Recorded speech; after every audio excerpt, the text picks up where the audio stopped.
Hello this is కిటాక్స్. పులివెందుల్లో ఏం జరుగుతోంది?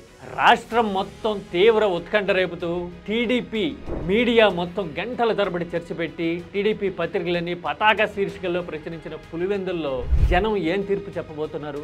ఈ ఎన్నిక తీర్పు ప్రభావం జగన్ మీద ఎంతవరకు ఉంటుంది?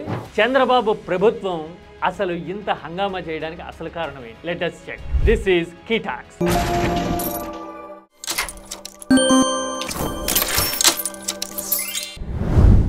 ప్రభుత్వ యంత్రాంగం మంది మార్బలం, అధికారంలో ఉన్న పార్టీ, ఆ పార్టీకి అండగా నిలబడుతున్న మీడియా మొత్తం ఒక ఎన్నిక మీద వారం రోజుల పాటు కాన్సన్ట్రేట్ చేసింది అంటే గంటల తరబడి చర్చిస్తోంది, గ్రామాల వారీగా వీధుల వారీగా ఓట్ల లెక్కలు చెప్తోంది అంటే అది అత్యంత ప్రతిష్టాత్మకం, ఈ రాష్ట్ర రాజకీయాన్ని నిర్దేశించే ఎన్నికన్నా అయి ఉండాలి.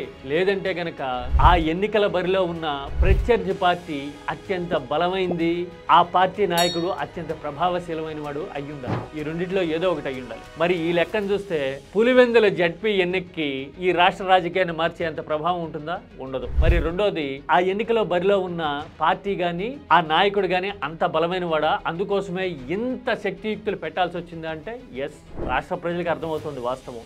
మరి ఇంతకీ ఇలాంటి అదిమి పట్టే ప్రయత్నాలు అన్ని వైపుల నుంచి కమ్ముకొచ్చే ఎత్తుగడల మీద పులివెందులు ఏం తీర్పు చెప్తుంది? వారం రోజులుగా చూస్తూ ఉన్నాం, గంటల తరబడి టీవీలో చర్చలు పెడుతూ ఉన్నారు, పుంఖానుగా కథనాలు రాస్తూ ఉన్నారు.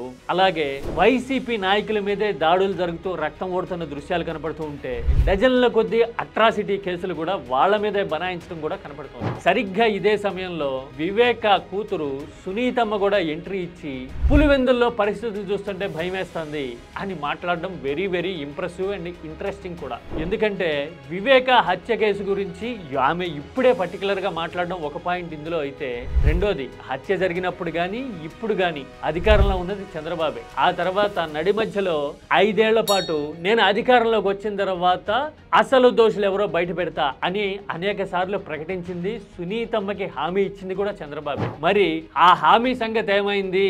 దర్యాప్తు ఎప్పుడు కొలిక్కొస్తుంది? నిజానిజాలు ఏం చేశారు, అసలు ఏంటవి, ఎందుకు బయట పెట్టట్లా అని చంద్రబాబును అడగడానికి బదులు సునీతమ్మ వైసీపీ మీద జగన్ మీద ఆరోపణలు చేయడం చూస్తే ఇదంతా కోఆర్డినేటెడ్ అటాక్ ఆన్ వైసీపీనేమో అని నిర్ధారణ సగటు మనిషికి వచ్చి తీరుతుంది. మరి ఇలాంటి పరిస్థితుల్లో పులివెందులు ఏం తీర్పు చెప్తుంది?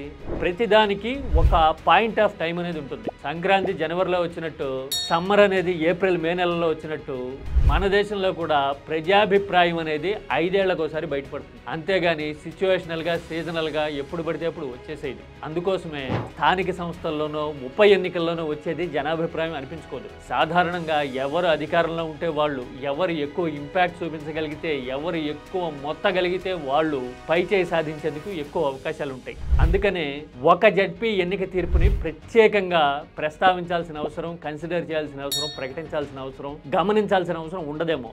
కానీ ఈ ఎన్నిక నిర్వహిస్తున్న తీరు, ఈ ఎన్నిక మీద పెట్టిన ఫోకస్ అనేది మాత్రమే పాయింట్. మరి పులివెందుల్లో ఇంత చేస్తున్నారు అని ఎవరైనా అడిగితే 2019-24 మధ్య ఏం చేశారు అని అడగడానికి, ఎదురుదాడి లాజిక్ చేయడానికి కొందరు ట్రై చేస్తున్నారు. ఎస్, అది కూడా పాయింటే. 2019-24 మధ్య కుప్పంలో బై ఎలక్షన్స్ ఎప్పుడన్నా జరిగాయా? జరిగితే ఇంత ఫోకస్ ఎప్పుడన్నా పెట్టిందా అప్పటి వైసీపీ ప్రభుత్వం అనేది ఒక పాయింట్ అయితే, తాడిపత్రి లాంటి చోట్ల అవకాశం ఉన్నా, పూర్తి అధికారం ఉన్నా గానీ టీడీపీ ప్రయోజనాల్ని దెబ్బతీసేందుకు జగన్ అడుగు వేయలా. దట్టు అక్కడ నాయకుడు JC Prabhakar Reddy firm and oral critic of Jaganmohan Reddy అయినా గానీ అప్పట్లో ప్రభుత్వం నింపాదిగా వ్యవహరించడాన్ని రాష్ట్రం మొత్తం చూసింది. మరి ఇలాంటి పరిణామాలు, ఇలాంటి కంపారిజన్స్ ఉండగా పులివెందుల రూరల్ ఈ జడ్పీ బై ఎలక్షన్ లో ఏం చెబుతుంది అనే దానికంటే కూడా ఎవరు ఎలా వ్యవహరిస్తున్నారు అనేది ఇక్కడ అసలు పాయింట్.